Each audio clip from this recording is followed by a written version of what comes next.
Hey loves, welcome back to my channel. My name is Latoya Ebony. If you are new, feel free to subscribe, look around, do all that. So this is actually part 2 of the hair typing video. I think that this is really important because if you do know your hair's density and porosity, then you're able to properly structure a hair routine that can lead to hair growth. So I hope you guys enjoy all the experiments I did on my own hair. Here you go. This photo represents low, medium, and high porous strands of hair. The scales on the strands represent the cuticle layers. Low porosity means the cuticles of the hair are flat, not allowing moisture to enter or leave very easily. Medium porosity has an even balance of moisture leaving or entering, and highly porous hair allows moisture to leave as quickly as it came. High porosity hair can occur naturally or with chemical manipulation. Now, because the cuticles are lifted, it can actually absorb too much moisture, leaving it overly soft and then too dry after the moisture leaves. The friction between the strands often leave it vulnerable to breakage.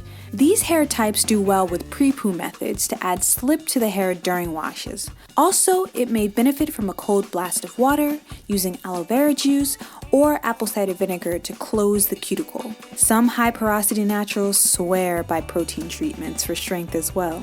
My hair is low porosity, which initially surprised me because I'd always remember it being high porosity when I was relaxed. Now it turns out chemical relaxers and certain hair dyes can change the porosity. Low porosity strands take a decent amount of time to get wet because it repels water. As you can see, it's not really until after the first wash you can see my true shrinkage. Now, clarifying the hair is going to be really important to prevent product buildup that it's prone to. And the best ways to lift the cuticle of the hair is with heat or by manipulating the pH balance of the hair. This is the float test. Place a few strands of hair in a glass of room temperature water. Now, if the hair floats, it's low porosity, sinks, it's high porosity, and stays somewhere in the middle, it's medium porosity. Another test is to mist water on your hair. If the water absorbs quickly, you have high porosity. If it sits on top, your hair is low porosity. Now let's jump into the float test. Clarify the hair with apple cider vinegar and let it air dry. Then drop strands of hair from different places on your head into a glass of water at room temperature. Wait 30 minutes to an hour. If it still floats like mine, your hair is low porosity.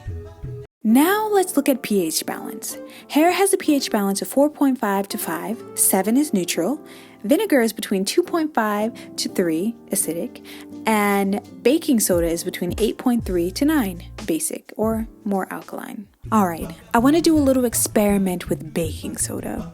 Dilute about 2 tablespoons of baking soda in room temperature water. Pour it in a glass you can easily see through. Now remember how we found out my hair was low porosity?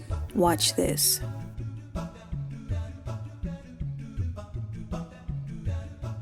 Baking soda actually opens up the cuticle and suddenly my hair strands become highly porous.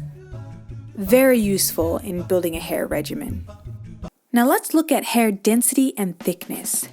These are hair strands from different areas of my head. The finer strands are from my edges and the thicker strands represent most of the other hair on my head.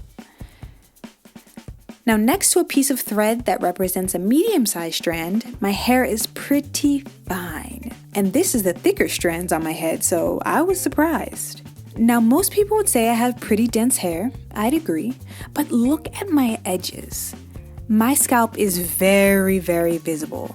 This chart represents low, medium, and high density hair.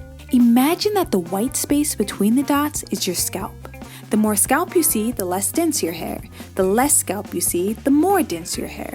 Because curly and coily hair shrinks so much, I think it's best to part your hair and take a look that way. Now my edges are in rehab, so with the hair being shorter, you can easily see those areas are low density. But parting it everywhere else, I'd say I have high density. Low density on my edges and high density on the rest of my head. If you blow your hair out, you'll have an even clearer view. My left side appears less dense than my right. Based on everything that I've learned, I definitely have some changes that I want to make to my hair routine, and I definitely will be updating you all when everything is locked down. If you want to see that, make sure you leave a comment. Let me know, do you have low porosity, high porosity? I'm kind of curious because I want to know what kind of videos to make. If you missed my last video on hair typing, I'll put it here. And if you're interested in any other kind of hair care videos for growth, I will definitely put that there as well. I love you guys, and I'll see you later. Bye.